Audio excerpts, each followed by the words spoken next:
മത്തായി എഴുതിയ സുവിശേഷം 20-ാം അധ്യായം 28-ാം വാക്യം. മനുഷ്യപുത്രൻ ശുശ്രൂഷ ചെയ്യിപ്പാനല്ല, ശുശ്രൂഷിപ്പാനും അനേകർക്കു വേണ്ടി തൻ്റെ ജീവനെ മറുവിലയായി കൊടുപ്പാനും വന്നതുപോലെ തന്നെ എന്ന് പറഞ്ഞു. ലോകത്തിലുണ്ടായിരുന്ന ഗുരുക്കന്മാരെല്ലാം തങ്ങളുടെ ശിഷ്യരെ കൊണ്ട് ശുശ്രൂഷ ചെയ്യിച്ചപ്പോൾ യേശു മാത്രം അവരെ ശുശ്രൂഷിച്ചു. അവിടുന്ന് വന്നത് തന്നെ ശുശ്രൂഷ ചെയ്യാൻ വേണ്ടി എന്ന് വ്യക്തമാക്കുന്നു. പൊതുപ്രവർത്തനങ്ങളിൽ ഏർപ്പെടുന്നവർ സ്വയം ജനസേവകർ എന്ന് വിശേഷിപ്പിക്കാറുണ്ട്. എന്നാൽ അവർ ജനങ്ങളെ കൊണ്ട് തങ്ങളെ സേവ ചെയ്യിക്കുന്നതാണ് എപ്പോഴും കാണുന്നത്.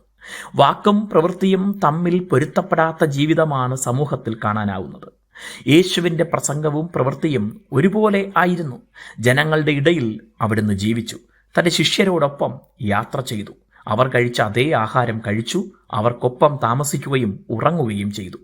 ശുശ്രൂഷ ചെയ്യിക്കാൻ പദവിയുള്ളവരാണ് ഗുരുക്കന്മാർ എന്നത് സാധാരണ കാര്യമായിരുന്നെങ്കിൽ, യേശുവിൻ്റെ തത്വം എല്ലാവർക്കും ശുശ്രൂഷ ചെയ്യുന്നവരാണ് ഗുരുക്കന്മാർ എന്നായിരുന്നു. തൻ്റെ ശിഷ്യരെയും അവിടുന്ന് അങ്ങനെയാണ് പഠിപ്പിച്ചത്. ശുശ്രൂഷ ചെയ്യുക എന്നതിനപ്പുറം തൻ്റെ ജീവൻ മറുവിലയായി കൊടുക്കാനാണ് അവിടുന്ന് വന്നത്. കർത്താവിൻ്റെ ശുശ്രൂഷയുടെ ഏറ്റവും ഉന്നതാവസ്ഥ സ്വജീവൻ നൽകിയതായിരുന്നു. മറ്റെല്ലാവരുടെയും മരണം പോലെ ആയിരിക്കില്ല തൻ്റേത് എന്ന് യേശു ഈ വാക്കുകളിലൂടെ മുൻകൂട്ടി പറയുക കൂടെയാണ്. തങ്ങളുടെ ആദർശങ്ങൾക്കായും പ്രസ്ഥാനങ്ങൾക്കായും അണികൾക്കായും ദേശത്തിനായുമൊക്കെ ജീവത്യാഗം ചെയ്യാൻ തയ്യാറായവരുണ്ട്. എന്നാൽ ഈ യാതൊരു ഭേദങ്ങളുമില്ലാതെ അനേകർക്കായി ജീവൻ മറുവില നൽകിയ ക്രിസ്തു കേവലം ഒരു ഭൗമിക കാര്യമായിരുന്നില്ല അവിടുന്ന് പറഞ്ഞത്. നിത്യജീവൻ ലഭിക്കേണ്ടതിന് സാക്ഷാൽ ജീവനായ ക്രിസ്തു ആ ജീവനാണ് നൽകാൻ വന്നത്.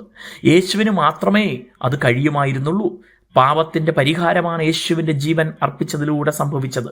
അങ്ങനെയാണ് പാപത്താൽ നഷ്ടമായ നിത്യജീവൻ മനുഷ്യന് തിരികെ ലഭിക്കാൻ അവസരമുണ്ടായത്. എനിക്കായി യേശു മറുവിലയായി എന്ന് വിശ്വസിക്കുന്നവർ അതിൻ്റെ ഫലമായ നിത്യജീവൻ സൗജന്യമായി പ്രാപിക്കും. ദൈവം നമ്മെ അനുഗ്രഹിക്കട്ടെ.